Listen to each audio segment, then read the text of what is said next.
foremost, he is conducting sweeps, or the city is conducting sweeps nearly every other day. The mayor states that he has no control or oversight over any kind of sweeps other than if it's considered to be a encumbrance removal. But there are camping ban sweeps that are happening constantly. You have police harassment happening. You have enforcers going out there in the form of a street enforcement team who are, telling people even immediately after a sweep that they still can't stay there. They have to come back. The mayor made 3 promises.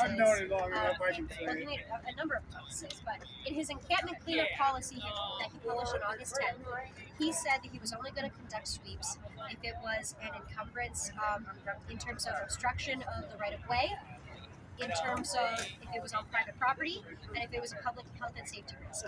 He has been bastardizing these definitions in terms of the kinds of sweeps he's been conducting, and he also has been conducting sweeps outside of that in the name of camping ban enforcement constantly. On top of that, the sweeps that happen under this were supposed to have different types of protections offered and resources offered to people to preemptively prevent the need for sweeping. They were supposed to have clinicians coming and visiting. They were supposed to have access to housing professionals and an official letter that explained the process in 7 days' notice. He hasn't followed any of these, which leaves people at much higher risk of being traumatized and displaced. Actually, no, I snore really fucking loud, so not even in my sleep am I not loud enough. You're like a now, bird, some of the other points that we really want to bring up are that he has no transparency and accountability in terms of city oversight of the site providers. Recently, you know that we had 3 people who were stabbed in one of the hotels where unhoused people were staying, and those 3 people who were victims of being stabbed were then kicked out of the program. Salvation Army claims that that's their policy. Salvation Army has a whole bunch of very problematic policies that make it so that people are constantly suffering and they're not able to have successful outcomes by staying at these locations. We gave him a whole list of ways that he can be accountable to the people there by having hotlines for whistleblowers, by being able to have a way for people to give feedback, so that, the kind of autonomy and protection of rights that people need at these locations are actually going to be followed. He says that's something he cares about, and he hasn't followed it. Something that the people really care about is the House 1000 initiative. And he thinks that the public doesn't know the difference between housing and shelter. So he has said that if somebody is indoors, or is even in a shelter, for 14 days, he's counting that in the House 1000 dashboard. And we know this is all politics. It's incredibly frustrating to think that he is setting people up for failure by putting them through this without any of the protections, without the services needed, without any accountability to the providers of the different sites, and claiming that he has housed them. We know, like I said, there's people internally that are incredibly frustrated with him in the housing department and different agencies. And then we have clinical providers who they themselves are saying, we're desperate to get our vulnerable people taken care of. And you are only emphasizing people who are in public places. You are only trying to offer hotel stay to those who are outside of residences or businesses because you want to get them out of sight. And we find huge problem with that. Even at the one location that he swept and moved people into a hotel, there's a woman that I know personally who has a colostomy bag, who has to cut, part of her colostomy bag with nail clippers for it to fit, because she doesn't have access to scissors when she goes in a shelter, right? And so she was on the streets and she was at this encampment, and they refused to take her into a hotel so she could be somewhere safe. She was told, maybe we'll get you next time. So we have incredibly vulnerable people.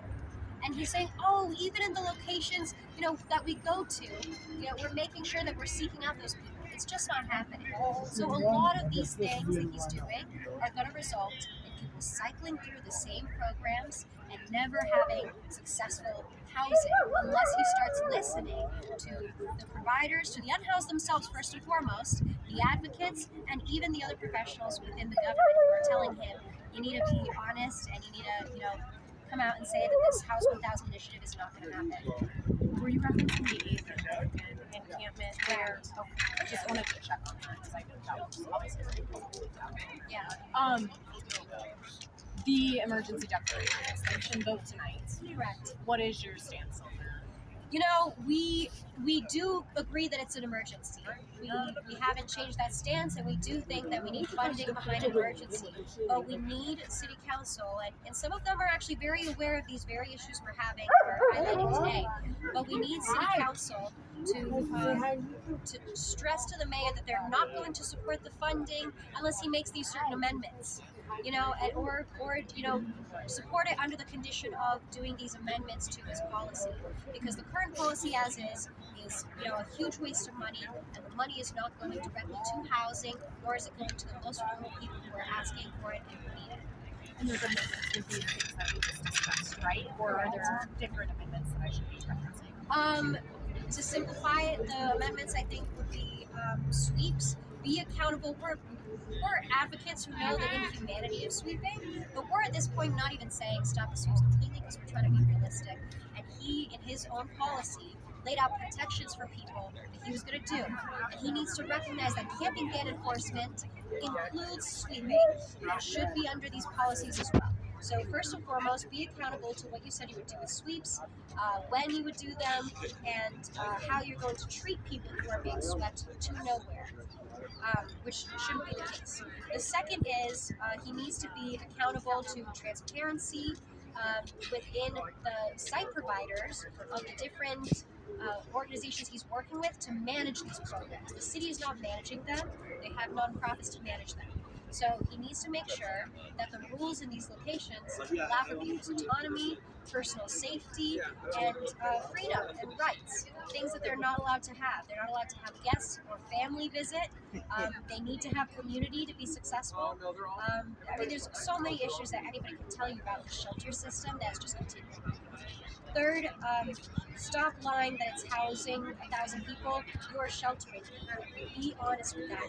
We know the difference. We know that being indoors one night does not mean that you've been housed. So please don't think that you're being generous with your 14-day allotment and considering that housing.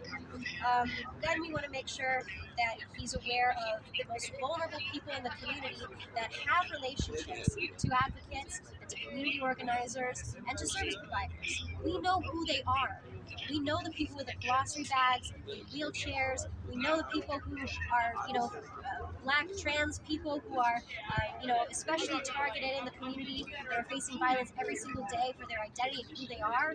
We know the people escaping abusers actively, and we know people who are supposed to be protected for speaking out against the crimes happening around them, who are now having death threats and afraid they're not going to make it till tomorrow.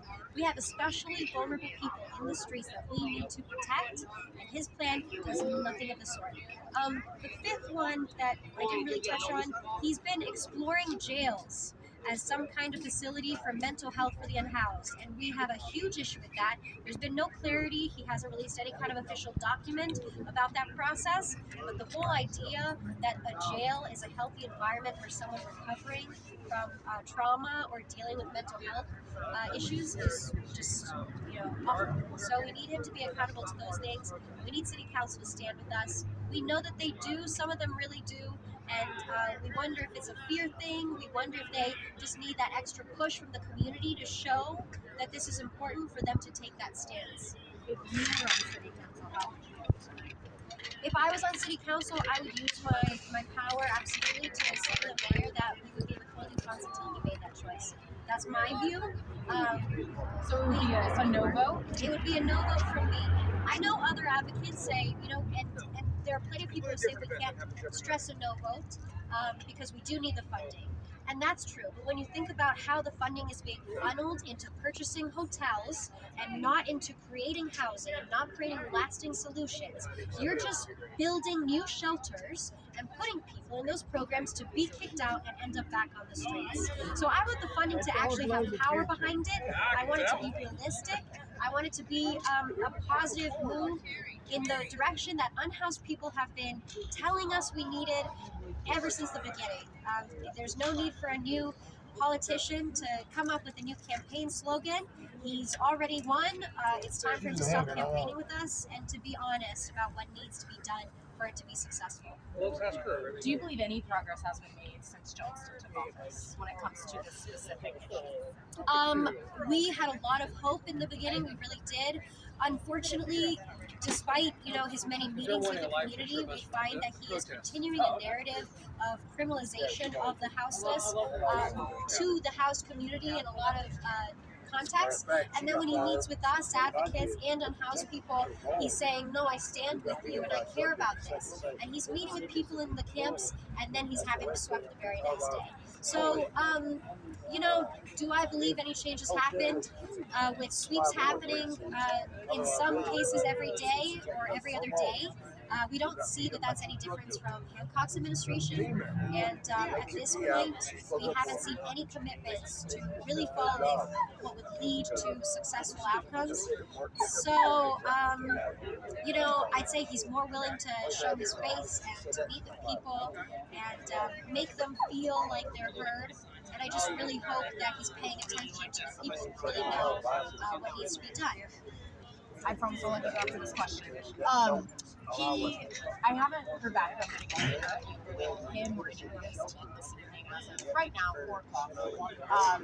Something I could imagine someone saying is that they are working and they're doing everything within their means to address this issue, and that the goals that you all share are the same goals, but that he's just taking a different way to get there, or maybe, something along those lines. That's something I could imagine him saying. Maybe that the goals out here, obviously if he wants them, they're not going to happen quickly, they're not going to happen overnight, something like that, right? That's at least what I can imagine. Once again, he has not said that, so I just want to make that perfectly clear. How would you respond to those claims that maybe the plans out here seem maybe idealistic or like they will happen, but it's just taking time? What would you say to some of those responses that I could see myself there? Yeah, I would say incredibly idealistic, but also naive. And I think for him to say House 1000, this whole campaign push has distracted the outreach workers who already had, working relationships with people that they were going and meeting in the community. They now have to refocus for his silly campaign. And so I actually know someone personally on the streets who lost their case manager because their case manager was pulled from their current clients to be able to start working with the House 1000 people. So it's all of the resources are overwhelmed with this notion that they're going to House 1000, which we know is sheltering 1000, potentially housing some of them, and it's drawing all of the energy from the resources that need to be there as we approach this really harsh winter. And they won't be able to be out there with us. They won't be able to be, meeting with people and taking a van and transporting them to places where they can be warm and have some hot coffee because they're too busy with his campaign promise to try to fulfill it and fudge the numbers to make it sound like he accomplished something. So I'm incredibly frustrated personally because I feel as though, and I've seen, the real life impact on real life people who have had their resources taken away to play towards this fantasy of his that he's going to, successfully house 1,000 people. At this point, he could stop and say, if I, took 250 people and I housed them, that would be a fucking accomplishment. I'm sorry to curse, but I would be so proud of that, if he really did that. But he's not seeing it through with anyone. He doesn't have a plan for longevity or sustainability. So,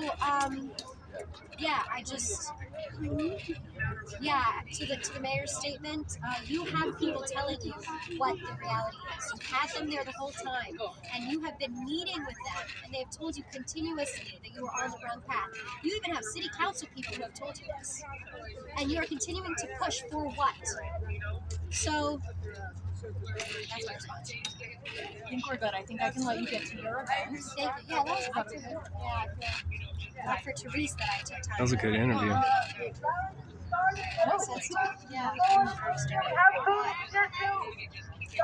Thank you. No, it's all good.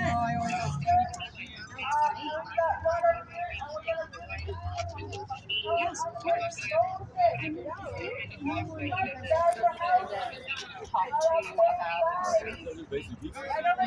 That's perfect what she just said. She knows when she got fired. Something I did to take her most like she knows. Yeah, I know the biases. I've dealt it. we've been in the same. I've had the influence on my family. But it's been on the housing stuff. All the time it comes off. Denver 7 interview. That works been able to use affordable housing and everything. Oh my She was fired. She said, "Mom, so if somebody put my name, I would tell him that." From that point on, she no more, you know. And there's a lot of biasness